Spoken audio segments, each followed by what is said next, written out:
आज मिस्टर श्यामनाथ के घर चीफ की दावत थी। श्यामनाथ और उनकी धर्मपत्नी को पसीना पोंछने की फुर्सत न थी। पत्नी ड्रेसिंग गाउन पहने, उलझे हुए बालों का जूड़ा बनाए, मुंह पर फैली हुई सुर्खी और पाउडर को मले, और मिस्टर श्यामनाथ सिगरेट पर सिगरेट फूंकते हुए चीजों की फेहरिस्त हाथ में थामे एक कमरे से दूसरे कमरे में आ जा रहे थे। आखिर 5 बजते बजते तैयारी मुकम्मल होने लगी। कुर्सियां, मेज, तिपाइयां, नैपकिन, फूल सब बरामदे में पहुंच गए। ड्रिंक का इंतजाम बैठक में कर दिया गया। अब घर का फालतू सामान अलमारियों के पीछे और पलंगों के नीचे छिपाया जाने लगा। तभी श्यामनाथ के सामने सहसा एक अड़चन खड़ी हो गई। माँ का क्या होगा? इस बात की ओर न उनका और न उनकी कुशल गृहिणी का ध्यान गया था। मिस्टर श्यामनाथ श्रीमती की ओर घूमकर अंग्रेजी में बोले, माँ का क्या होगा? श्रीमती काम करते करते ठहर गईं और थोड़ी देर तक सोचने के बाद बोली, इन्हें पिछवाड़े इनकी सहेली के घर भेज दो। रात भर बेशक वहीं रहें, कल आ जाएं। श्यामनाथ सिगरेट मुंह में रखे सिकुड़ी आंखों से श्रीमती के चेहरे की ओर देखते हुए पल भर सोचते रहे। फिर सिर हिलाकर बोले, नहीं, मैं नहीं चाहता कि उस बुढ़िया का आना जाना यहाँ फिर से शुरू हो। पहले ही बड़ी मुश्किल से बंद किया था। माँ से कहीं कि जल्दी ही खाना खा के शाम को ही अपनी कोठरी में चली जाए। मेहमान कहीं 8 बजे आएंगे, इससे पहले ही अपने काम से निपट लें। सुझाव ठीक था, दोनों को पसंद आया। मगर फिर सहसा श्रीमती बोल उठी, जो वो सो गईं और नींद से खर्राटे लेने लगी तो साथ ही तो बरामदा है जहां लोग खाना खाएंगे। तो इन्हें कह देंगे कि अंदर से दरवाजा बंद कर ले, मैं बाहर से ताला लगा दूंगा। या माँ को कह देता हूं कि अंदर जाकर सोए नहीं, बैठी रहें और क्या। और जो सो गईं तो डिनर का क्या मालूम कब तक चले। 11-11 बजे तक तो तुम ड्रिंक ही करते रहते हो। श्यामनाथ कुछ खींच उठे, हाथ झटकते हुए बोले, अच्छी भली ये भाई के पास जा रही थी, तुमने यूं यही खुद अच्छा बनने के लिए बीच में टांग अड़ा दी। वाह, तुम माँ और बेटे की बातों में मैं क्यों बुरी बनूं? तुम जानो और वो जाने। मिस्टर श्यामनाथ चुप रहे। ये मौका बहस करने का ना था, समस्या का हल ढूंढने का था। उन्होंने घूमकर माँ की कोठरी की ओर देखा। कोठरी का दरवाजा बरामदे में खुलता था। बरामदे की ओर देखते हुए झट से बोले, मैंने सोच लिया है। और उन्हीं कदमों से माँ की कोठरी के बाहर जा खड़े हुए। माँ दीवार के साथ एक चौकी पर बैठी दुपट्टे में मुंह सिर लपेटे माला जप रही थी। सुबह से तैयारी होती देखते हुए माँ का भी दिल धड़क रहा था। बेटे के दफ्तर का बड़ा साहब घर पर आ रहा है, सारा काम सुबीते से चल जाए। माँ, आज तुम जल्दी खा लेना, मेहमान लोग 7:30 बजे आ जाएंगे। माँ ने धीरे से मुंह पर से दुपट्टा हटाया और बेटे को देखते हुए कहा, आज मुझे खाना नहीं खाना है बेटा। तुम तो जानते हो, मांस मछली बने तो मैं कुछ नहीं खाती। जैसे भी हो अपने काम से निपट लेना। अच्छा बेटा। और माँ, हम लोग पहले बैठक में बैठेंगे, उतनी देर तुम यहाँ बरामदे में बैठना। फिर जब हम यहाँ आ जाएं तो तुम गुसल खाने के रास्ते बैठक में चली जाना। माँ अवाक बेटे का चेहरा देखने लगी, फिर धीरे से बोली, अच्छा बेटा। और माँ, आज जल्दी सो नहीं जाना, तुम्हारे खर्राटों की आवाज दूर तक जाती है। माँ लज्जित सी आवाज में बोली, क्या करूं बेटा, मेरे बस की बात नहीं है। जब से बीमारी से उठी हूं, नाक से सांस नहीं ले सकती। मिस्टर श्यामनाथ ने इंतजाम तो कर दिया, फिर भी उनकी उधेड़ बुन खत्म नहीं हुई। जो चीफ अचानक उधर जा निकला तो 8-10 मेहमान होंगे, देसी अफसर, उनकी स्त्रियां होंगी। कोई भी गुसल खाने की तरफ जा सकता है। क्षोभ और क्रोध में वो झुंझलाने लगे। एक कुर्सी को उठाकर बरामदे में कोठरी के बाहर रखते हुए बोले, आओ माँ, इस पर जरा बैठो तो। माँ माला संभालती पल्ला ठीक करती उठी और धीरे से कुर्सी पर आकर बैठ गईं। यूं नहीं माँ, टांगे ऊपर चढ़ाकर नहीं बैठते, ये खाट नहीं है। माँ ने टांगे नीचे उतार ली। और खुदा के वास्ते नंगे पांव नहीं घूमना, नहीं वो खड़ाऊ पहनकर सामने आना। किसी दिन तुम्हारी वो खड़ाऊ उठाकर मैं बाहर फेंक दूंगा। माँ चुप रही। कपड़े कौन से पहनोगी माँ? जो है वही पहनूंगी बेटा, जो कहो पहन लूं। मिस्टर श्यामनाथ सिगरेट मुंह में रखे फिर अधखुली आंखों से माँ की ओर देखने लगे और माँ के कपड़ों की सोचने लगे। श्यामनाथ हर बात में तरतीब चाहते थे। घर का सब संचालन उनके हाथ में था। खूटियां कमरों में कहाँ लगाई जाएं, बिस्तर कहाँ पर बिछें, किस रंग के पर्दे लगाए जाएं, श्रीमती कौन सी साड़ी पहने, मेज किस साइज की हो। श्यामनाथ को चिंता थी कि अगर चीफ का साक्षात माँ से हो गया तो कहीं लज्जित न होना पड़े। माँ को सिर से पांव तक देखते हुए बोले, तुम सफेद कमीज और सफेद सलवार पहन लो माँ, पहन के आओ तो जरा देखूं। माँ धीरे से उठी और अपनी कोठरी में कपड़े पहनने चली गईं। ये माँ का झमेला ही रहेगा। उन्होंने फिर अंग्रेजी में अपनी स्त्री से कहा, कोई ढंग की बात हो तो भी कोई कहे, अगर कहीं कोई उल्टी सीधी बात हो गई, चीफ को बुरा लगा तो सारा मजा जाता रहेगा। माँ सफेद कमीज और सफेद सलवार पहनकर बाहर निकली। छोटा सा कद, सफेद कपड़ों में लिपटा, छोटा सा सूखा हुआ शरीर, धुंधली आंखें, केवल सिर के आधे झड़े हुए बाल पल्ले की ओट में छिप पाए थे। पहले से कुछ कम ही कुरूप नजर आ रही थी। चलो ठीक है, कोई चूड़ियां वूड़ियां हो तो वो भी पहन लो, कोई हर्ज नहीं। चूड़ियां कहाँ से लाऊं बेटा, तुम तो जानते हो सब जेवर तुम्हारी पढ़ाई में बिक गए। ये वाक्य श्यामनाथ को तीर की तरह लगा। तिनकर बोले, ये कौन सा राग छेड़ दिया माँ, सीधा कह दो नहीं है जेवर, बस। इससे पढ़ाई वढ़ाई का क्या ताल्लुक है? जो जेवर बिका तो कुछ बनकर ही आया हूं, निरा लंडूरा तो नहीं लौटाया। जितना दिया था उससे दुगना ले लेना। मेरी जीभ जल जाए बेटा, तुमसे जेवर लूंगी, मेरे मुंह से यूं ही निकल गया। जो होते तो लाख बार पहनती। 5:30 बज चुके थे। अभी मिस्टर श्यामनाथ को खुद भी नहा धोकर तैयार होना था। श्रीमती कब की अपने कमरे में जा चुकी थी। श्यामनाथ जाते हुए एक बार फिर माँ को हिदायत करते गए, माँ रोज की तरह गुमसुम बन के नहीं बैठना। अगर साहब इधर आ निकले और कोई बात पूछें तो ठीक तरह से बात का जवाब देना। मैं न पढ़ी न लिखी बेटा, मैं क्या बात करूंगी। तुम कह देना माँ अनपढ़ है, कुछ जानती समझती नहीं, वो नहीं पूछेगा। 7 बजते बजते माँ का दिल धक धक करने लगा। अगर चीफ सामने आ गया और उसने कुछ पूछा तो वो क्या जवाब देंगी।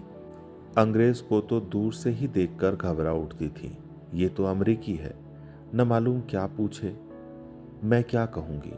माँ का जी चाहा कि चुपचाप पिछवाड़े विधवा सहेली के घर चली जाएं, मगर बेटे के हुक्म को कैसे टाल सकती थी। चुपचाप कुर्सी पर से टांगे लटकाए वहीं बैठी रही। एक कामयाब पार्टी वो है जिसमें ड्रिंक कामयाबी से चल जाए। श्यामनाथ की पार्टी सफलता के शिखर चूमने लगी। वार्तालाप उसी रॉ में बह रहा था जिस रॉ में गिलास भरे जा रहे थे। कहीं कोई रुकावट न थी, कोई अड़चन न थी। साहब को विस्की पसंद आई थी, मेम साहब को पर्दे पसंद आए थे, सोफा कवर का डिजाइन पसंद आया था, कमरे की सजावट पसंद आई थी। इससे बढ़कर क्या चाहिए। साहब तो ड्रिंक के दूसरे दौर में ही चुटकुले और कहानियां कहने लग गए। दफ्तर में जितना रौब रखते थे, यहाँ पर उतने ही दोस्त परवर हो रहे थे और उनकी स्त्री काला गाउन पहने, गले में सफेद मोतियों का हार, सेंट और पाउडर की महक से ओतप्रोत कमरे में बैठी सभी देशी स्त्रियों की आराधना का केंद्र बनी हुई थी। बात बात पर हंसती, बात बात पर सिर हिलाती और श्यामनाथ की स्त्री से तो ऐसे बातें कर रही थी जैसे उनकी पुरानी सहेली हो। इसी रौ में पीते पिलाते 10:30 बज गए। वक्त गुजरते पता ही न चला। आखिर सब लोग अपने अपने गिलासों में से आखिरी घूंट पीकर खाना खाने के लिए उठे और बैठक से बाहर निकले। आगे आगे श्यामनाथ रास्ता दिखाते हुए, पीछे चीफ और दूसरे मेहमान। बरामदे में पहुंचते ही श्यामनाथ सहसा ठिठक गए। जो दृश्य उन्होंने देखा उससे उनकी टांगें लड़खड़ा गईं और क्षण भर में सारा नशा हिरन होने लगा। बरामदे में ऐन कोठरी के बाहर मां अपनी कुर्सी पर ज्यों की त्यों बैठी थी, मगर दोनों पांव कुर्सी की सीट पर रखे हुए और सिर दाएं से बाएं और बाएं से दाएं झूल रहा था, और मुंह में से लगातार गहरे खर्राटों की आवाजें आ रही थी। जब सिर कुछ देर के लिए टेढ़ा होकर एक तरफ को थम जाता तो खर्राटे और भी गहरे हो उठते, और फिर जब झटके से नींद टूटती तो सिर फिर बाएं से दाएं झूलने लगता। पल्ला सिर पर से खिसक आया था और मां के झरे हुए बाल आधे गंजे सिर पर अस्त व्यस्त बिखर रहे थे। देखते ही शामनाथ क्रुद्ध हो उठे।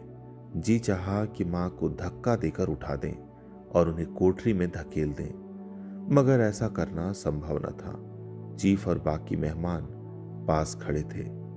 मां को देखते ही देसी अफसरों की कुछ स्त्रियां हंस दी और इतने में चीफ ने धीरे से कहा, पुअर डियर। मां हड़बड़ा के उठ बैठी। सामने खड़े इतने लोगों को देखकर ऐसी घबराई कि कुछ कहते न बना। झट से पल्ला सिर पर रखती हुई खड़ी हो गई और जमीन को देखने लगी। उनके पांव लड़खड़ाने लगे और हाथों की उंगलियां थर थर कांपने लगी। मां, तुम जाके सो जाओ। तुम क्यों इतनी देर तक जाग रही थी? और खिसियाई हुई नजरों से शामनाथ चीफ के मुंह की ओर देखने लगे। चीफ के चेहरे पर मुस्कुराहट थी। वो वहीं खड़े खड़े बोले, नमस्ते। मां ने झिझकते हुए अपने में सिमटते हुए दोनों हाथ जोड़े, मगर एक हाथ दुपट्टे के अंदर माला को पकड़े हुए था, दूसरा बाहर। ठीक तरह से नमस्ते भी न कर पाई। शामनाथ इस पर भी खिन्न हो उठे। इतने में चीफ ने अपना दायां हाथ हाथ मिलाने के लिए मां के आगे किया। मां और भी घबरा उठी। मां, हाथ मिलाओ। पर हाथ कैसे मिलाती? दाएं हाथ में तो माला थी। घबराहट में मां ने बायां हाथ ही साहब के दाएं हाथ में रख दिया। शामनाथ दिल ही दिल में जल उठे। देसी अफसरों की स्त्रियां खिलखिला पड़ी। यूं नहीं मां, तुम तो जानती हो दायां हाथ मिलाया जाता है, दायां हाथ मिलाओ। मगर तब तक चीफ मां का बायां हाथ ही बार बार हिलाकर कह रहे थे, हाउ डू यू डू। कहो मां, मैं ठीक हूं, खैरियत से हूं। मां कुछ बड़बड़ाई। मां कहती है, मैं ठीक हूं, कहो मां। हो डू यू डू। मां धीरे से सकुचाते हुए बोली, हाउ डू डू। एक बार फिर कह कहा उठा। वातावरण हल्का होने लगा। साहब ने स्थिति संभाल ली थी। लोग हंसने चहकने लगे थे। शामनाथ के मन का क्षोभ भी कुछ कुछ कम होने लगा था। साहब अपने हाथ में मां का हाथ अब भी पकड़े हुए थे और मां सिकुड़ी जा रही थी। साहब के मुंह से शराब की बू आ रही थी। शामनाथ अंग्रेजी में बोले, मेरी मां गांव की रहने वाली है, उम्र भर गांव में रही है, इसलिए आपसे लजाती है। साहब इस पर खुश नजर आए। बोले, सच? मुझे गांव के लोग बहुत पसंद हैं। तब तो तुम्हारी मां गांव के गीत और नाच भी जानती होंगी। चीफ खुशी से सिर हिलाते हुए मां को टिकटिकी बांध देखने लगे। मां, साहब कहते हैं कोई गाना सुनाओ, कोई पुराना गीत, तुम्हें तो कितने ही याद होंगे। मां धीरे से बोली, मैं क्या गाऊंगी बेटा, मैंने कब गाया है। वाह मां, मेहमान का कहा भी कोई टालता है। साहब ने इतनी रीस से कहा है, नहीं गाओगी तो साहब बुरा मानेंगे। मैं क्या गाऊं बेटा, मुझे क्या आता है। वाह, कोई बढ़िया टप्पे सुना दो। वो पत्थर अनारा था। देसी अफसर और उनकी स्त्रियों ने इस सुझाव पर तालियां पीटी। मां कभी दीन दृष्टि से बेटे के चेहरे को देखती, कभी पास खड़ी बहू के चेहरे को। इतने में बेटे ने गंभीर आदेश भरे लहजे में कहा, मां। इसके बाद हां या ना का सवाल ही न उठता था।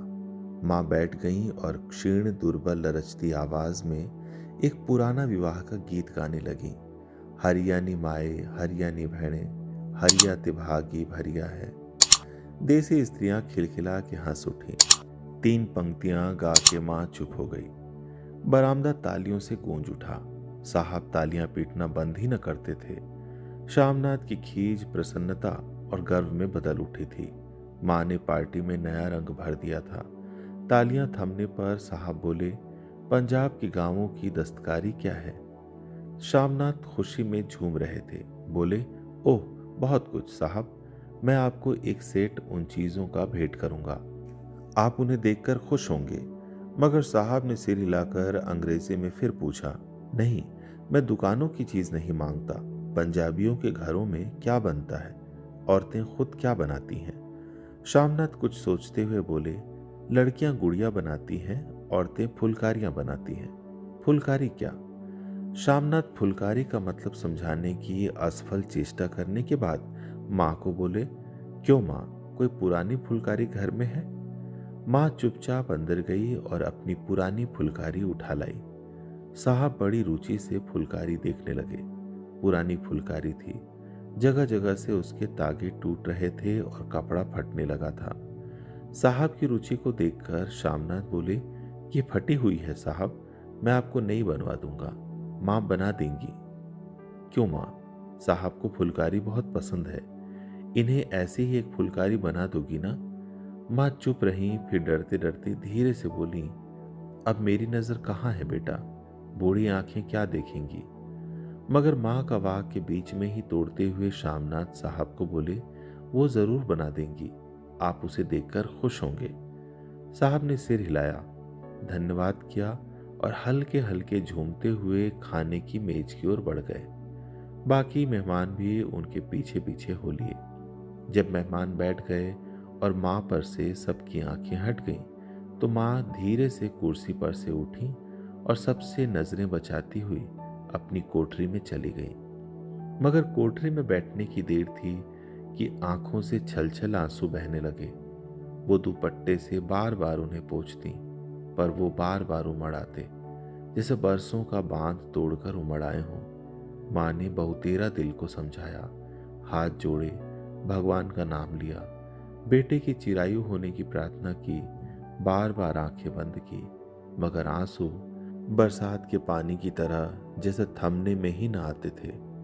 आधी रात का वक्त होगा। मेहमान खाना खाकर एक एक करके जा चुके थे। माँ दीवार से सटकर बैठी, आंखें फाड़े दीवार को देखे जा रही थी। घर के वातावरण में तनाव ढीला पड़ चुका था।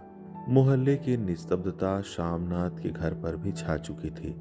केवल रसोई में प्लेटों के खनकने की आवाज आ रही थी। तभी सहसा माँ की कोठरी का दरवाजा जोर से खटकने लगा। माँ, दरवाजा खोलो। माँ का दिल बैठ गया। हड़बड़ाकर उठ बैठी। क्या मुझसे फिर कोई भूल हो गई? माँ कितनी देर से अपने आप को कोस रही थी कि क्यों उन्हें नींद आ गई, क्यों वो ऊँघने लगी। क्या बेटे ने अभी तक क्षमा नहीं किया? माँ उठी और कांपते हाथों से दरवाजा खोल दिया। दरवाजा खुलते ही शामनाथ झूमते हुए आगे बढ़ाए और माँ को आलिंगन में भर लिया। ओ अम्मी, तुमने तो आज रंग ला दिया। साहब तुमसे इतना खुश हुआ कि क्या कहूँ। ओ अम्मी, अम्मी। माँ की छोटी सी काया सिमटकर बेटे के आलिंगन में छिप गई। माँ की आंखों में फिर आंसू आ गए। उन्हें पोंछती हुई धीरे से बोली, बेटा तुम मुझे हरिद्वार भेज दो, मैं कब से कह रही हूँ। शामनाथ का झूमना सहसा बंद हो गया और उनकी पेशानी पर फिर तनाव के बल पड़ने लगे। उनकी बाहें माँ के शरीर पर से हट आईं। क्या कहा माँ? ये कौन सा राग तुमने फिर छेड़ दिया? शामनाथ तक क्रोध बढ़ने लगा था। बोलते गए, तुम मुझे बदनाम करना चाहती हो ताकि दुनिया कहे कि बेटा माँ को अपने पास नहीं रख सकता। नहीं बेटा, अब तुम अपनी बहू के साथ जैसा मन चाहे रहो। मैंने अपना खा पहन लिया, अब यहाँ क्या करूंगी? जो थोड़े दिन जिंदगानी के बचे हैं, भगवान का नाम लूंगी। तुम मुझे हरिद्वार भेज दो। तुम चली जाओगी तो फुलकारी कौन बनाएगा? साहब से तुम्हारे सामने ही फुलकारी देने का इकरार किया है। मेरी आंखें अब नहीं है बेटा जो फुलकारी बना सकूं। तुम कहीं और से बनवा लो, बनी बनाई ले लो। माँ, तुम मुझे धोखा देके यूं चली जाओगी, मेरा बनता काम बिगाड़ोगी। जानती नहीं, साहब खुश होगा तो मुझे तरक्की मिलेगी। माँ चुप हो गई, फिर बेटे के मुंह की ओर देखते हुए बोली, क्या तेरी तरक्की होगी? क्या साहब तेरी तरक्की कर देगा? क्या उसने कुछ कहा है? कहा नहीं, मगर देखती नहीं कितना खुश गया है। कहता था जब तेरी माँ फुलकारी बनाना शुरू करेंगी तो मैं देखने आऊंगा कि कैसे बनाती है। जो साहब खुश हो गया तो मुझे इससे बड़ी नौकरी भी मिल सकती है। मैं बड़ा अफसर बन सकता हूँ। माँ के चेहरे का रंग बदलने लगा। धीरे धीरे उनका झुर्रियों भरा मुंह खिलने लगा। आंखों में हल्की हल्की चमक आने लगी। तो तेरी तरक्की होगी बेटा।